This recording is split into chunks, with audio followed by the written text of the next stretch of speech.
Bonjour, alors je suis Sabr Abou Ibrahimi, je suis consultante en management et vraiment c'était du bonheur ce que j'ai écouté. Alors je fais un travail de recherche sur le leadership et voyez-vous, ma surprise est très grande parce que je ne vois pas de femmes.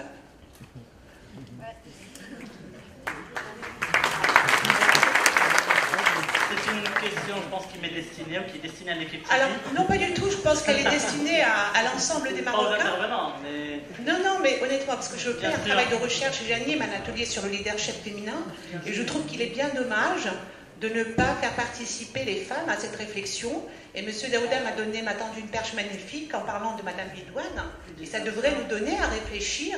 Elle a réussi à mobiliser 23 000 femmes, chose qu'un homme politique ne réussit pas, ou d'ailleurs, et je pense que ça doit être une piste, en tout cas de réflexion sur le rôle de la femme dans le leadership marocain.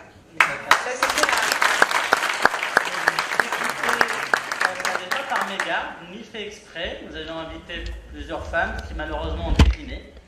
Écoutez, c'est bien dommage. Ça n'est pas du tout un problème de... Ça n'est pas par choix, c'est malheureusement par défaut, parce qu'il y a des femmes qui ont décliné notre invitation. Mais je me rappelle bien que l'année dernière, on avait 2 femmes, à cette estrade même, on avait 2 femmes parmi les intervenants, et on a beaucoup de membres de TISI qui sont des femmes, et des espoirs aussi. Donc, c'est juste par le hasard des choses. Je n'en dis pas, franchement, c'est plus une réflexion qu'une critique. C'est juste pour inviter, parce qu'on a des sportifs, on a des politiques, on a des chefs d'entreprise, c'est vraiment à inviter effectivement sur la place de la femme autour du leadership marocain et notamment au niveau de la jeunesse. Alors ça, c'était la première, je dirais, remarque. La deuxième, c'était, on parle des chefs d'entreprise, nous avons parlé de leadership et donc forcément la vision.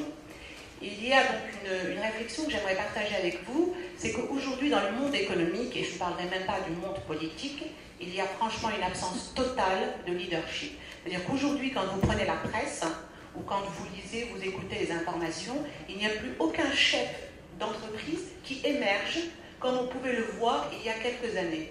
Alors ma question, en tout cas, si je ne sais pas s'il y a une réponse, est-ce que c'est parce qu'il n'y a plus de vision? Aujourd'hui, on manage beaucoup plus, on gère des chiffres d'affaires beaucoup plus que des hommes, et notamment, je pense qu'en période de crise, c'est là où fait la différence. Seuls les chefs d'entreprise ou les entreprises qui ont du leadership vont sortir de la crise.